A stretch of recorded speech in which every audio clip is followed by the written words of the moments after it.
Hey, Court. Fancy seeing you here. What's up? Hey Jake, you're the neuro expert here. I'm about to work with a patient who has suffered a C6 spinal cord injury after a diving accident. I remember learning about autonomic dysreflexia in PT school and need a refresher. Well, you've come to the right guy. Let's walk through some scenarios, what to do and what not to do. But first, a crash course over autonomic dysreflexia.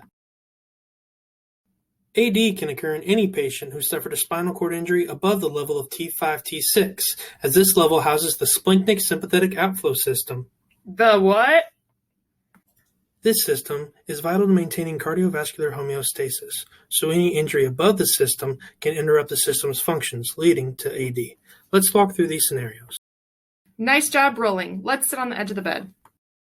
Hey, you're looking awfully sweaty. Are you okay? I'm just really anxious and just not feeling great.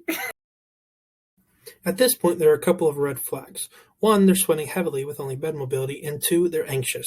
So let's look at what not to do. Big yikes. Let's get you lying down and take your blood pressure. I'm confused. Why would taking their blood pressure be the wrong response here if the patient is reporting anxiety? You're not completely wrong. We definitely want to monitor the patient's vitals. However, with AD, we want to decrease a likely increased blood pressure by keeping the patient upright. This is different than something like orthostatic hypotension. How would I discern orthostatic hypotension from an AD occurrence? Realize that AD can occur in up to 50 to 90% of patients with resultant quadriplegia. Signs to look for include sweating above the level of the lesion, increase in blood pressure, altered heart rate, a pounding headache, and more. That makes sense. How does this even happen? AD typically results from noxious stimuli below the level of the injury. It can be as small as a distended bladder, a UTI, constipation, a sunburn, or tight clothing and shoes. Now let's look at the right thing to do in our scenario. I'm just really feeling really anxious and just not great. Let's get the nurse in here and grab a set of vitals. Oh my gosh, my blood pressure is so high. Is anything poking at you or bothering you? I'm not sure. Well, let's check your catheter, let's loosen your tight clothing, and let's check your urine drainage bag.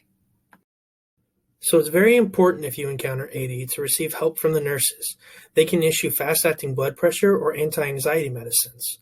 If the patient's condition does not improve, consider calling a rapid response. Be sure to monitor vitals every 2 to 5 minutes, keep the patient calm, and practice breathing strategies. So when I work with this patient, I should definitely check the patient's blood pressure before the session and monitor throughout? If the patient isn't showing any signs of AD, focus on the education and treatment itself. If symptoms or signs do arise, you'll remember to sit the patient upright and seek for the trigger. If you have any other questions or need any more help, search below.